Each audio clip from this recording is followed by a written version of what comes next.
Is differentiation destroying you? This is one of the most difficult parts about being a teacher. The idea that you need to cater to every single individual student in the perfect way so that they can access the learning, so that they can be adaptable and they can challenge themselves and grow into the perfect manifestation of their potential. This sounds amazing, but it is one of the things that can really suck the joy out of teaching when you think about the mountain of things that you need to consider and bring together in such a perfect way so that the student grabs hold and pulls themselves towards the future that they can have. I think many teachers find this almost an impossible task, and it really is. But all we can do is learn and try again and do our best. And so with that in mind, I want to present to you a 3-part series where I talk about a method for personalizing instruction for diverse learners. Thank you for joining me. Let's get started. Okay, so in this video right here in part 1, we are going to focus on aligning our thinking around this problem. We're really going to focus in on the foundational principles that we need to make sure are deeply embedded in our mind so that we are moving towards the same direction. Once we have got that sorted, once we know that we are aligned, then we'll move on to some more technical ideas, to some more practical ideas. But in this video today, we're going to be discussing ways of thinking and just some of those foundational principles. So let's get started. Okay, so foundational principle number 1 is to acknowledge and embrace student diversity. You know, I'm in the midst of studying theories and developmental and learning theories that have been created throughout the last 100 years or so about how people learn. And a lot of those theories are trying their very best to generalize and to put people into specific boxes and make nice, beautiful, neat progressions that everybody is meant to go through when they are learning. And it's really astounding to see the lengths that researchers have gone to in the past to try to fit everybody into a box and to try to generalize and make the assumption that this is the way that people learn. And I understand why they do that, because it is just neat and beautiful and simple and nice to look at. But the reality is very different. The reality is that everyone is not the same. Everyone comes from different backgrounds. Everyone has different ideas of what is normal. I say normal is a completely made up subjective word. Like, it doesn't actually mean anything other than to the individual who uses that word. So I try to never use the word normal in a sentence when I'm talking to anyone, let alone just a student. And we need to understand that everybody is bringing their different perspective into the classroom. And that is a fantastic resource that we can use, which we'll get to later. But just acknowledging as a teacher that my attempts to fit these students into the neat little boxes that the educational and learning development theorists have created for me might and might not work, depending on the student that you're working with. We have to let go of this wish for simplicity.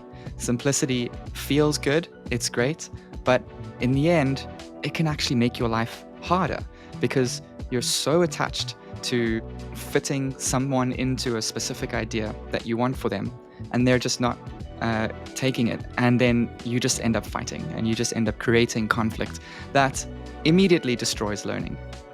So that is our first principle, to recognize the classrooms include learners with varied needs, achievement levels, interests, and backgrounds, and moving away from a one-size-fits-all approach to teaching.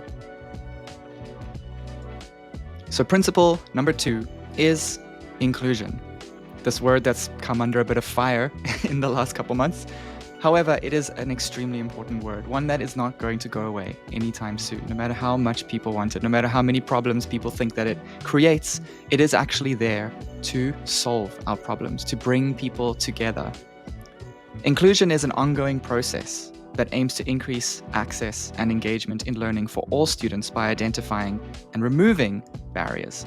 This is a quote from the IB document, the Guide to Inclusive Education, and I really like it because it has that phrase at the end, identifying and removing barriers, and it reminded me of this image that I have down here, that people have seen all over the world in many, many different workshops, I'm sure, where you have the fence and then the different size person. And the idea is really that you have this difference between equity and equality. And then the last one is, I guess, justice, where the barrier has actually been identified. The barrier being the fence, the thing that was making it unfair for people in the first place, or the thing that was standing in the way of success, was identified as the main problem. And then that thing was shifted, that was changed, so that the people who are engaging with that system or with that way of learning can now access it.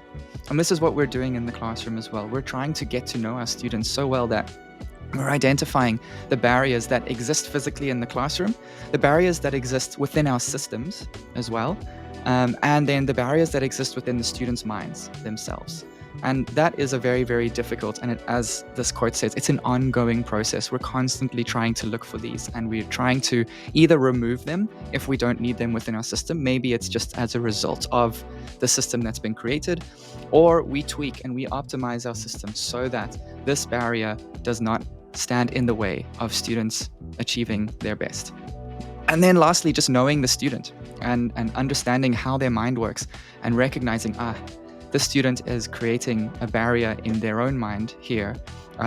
If I try to force them forward in this moment, they're just going to come smack up against that barrier and they're not going to move. Maybe there's another way around. Having that awareness, having that knowledge is really useful. And so I really like this quote from the IB and this image as well. Right, foundational principle number 3. And this one might ruffle a few feathers. I think this situation can happen fairly often in schools where teachers feel like they are the only person who is trying to work towards making their classroom more inclusive. They know the needs that their students have, but they feel like they're all alone and they're doing it by themselves. But this is not the way. Principle number 3 is one of shared responsibility.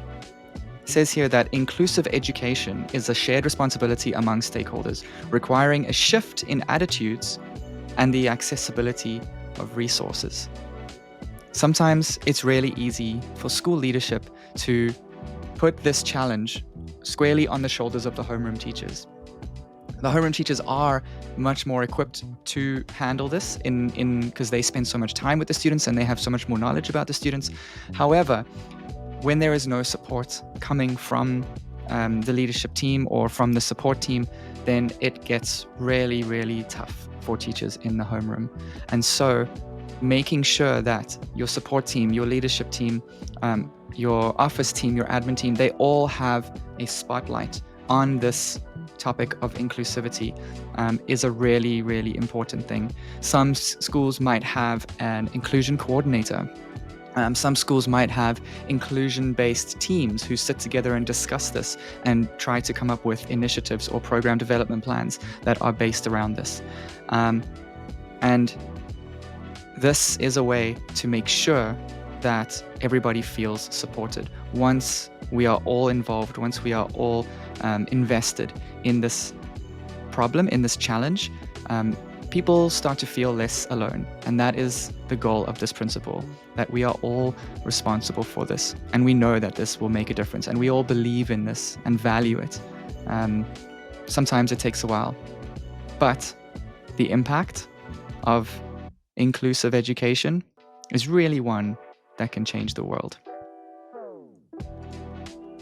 Okay, foundational principle number 4, focus on strengths.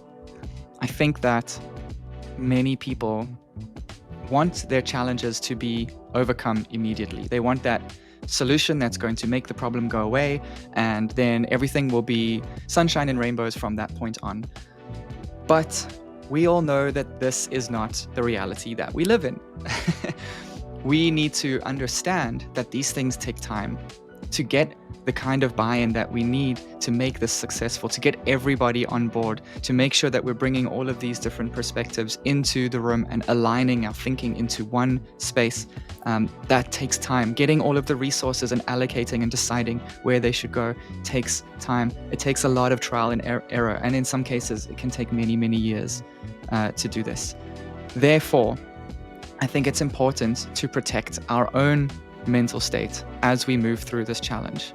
And one that I really, really like is this idea of appreciative inquiry, right? So building on the strengths and capabilities of students and teachers to address their challenges, rather than focusing on what we're not doing well, focusing on the things that we are good at, giving ourselves that pat on the back, and then working to try and make ourselves even better. Make that a cornerstone of our inclusion policy. Make that something that we can be proud of, and we could even use it as part of our community outreach. So I think this idea of looking for the strengths that specific teachers have, looking for the things that schools and their administration and their leadership do really well, and leaning into that, making the best use of it as we can. That really has a much more positive feeling to it. I'm certainly not saying disregard the things that you're not doing well and just don't worry about them. We obviously need to address those, but get them to a baseline level and then focus on the things that you're really good at. And those things hopefully will then pull everything else up. So this is this idea of appreciative inquiry where we have an asset-based mindset rather than a deficit-focused mindset. I really love it. All right, great. So we have our thoughts aligned, we know where we're going, we have our brain sufficiently warmed up with all these thoughts of inclusion, and we really want to solve this problem for our own sake and most importantly for our students' sake.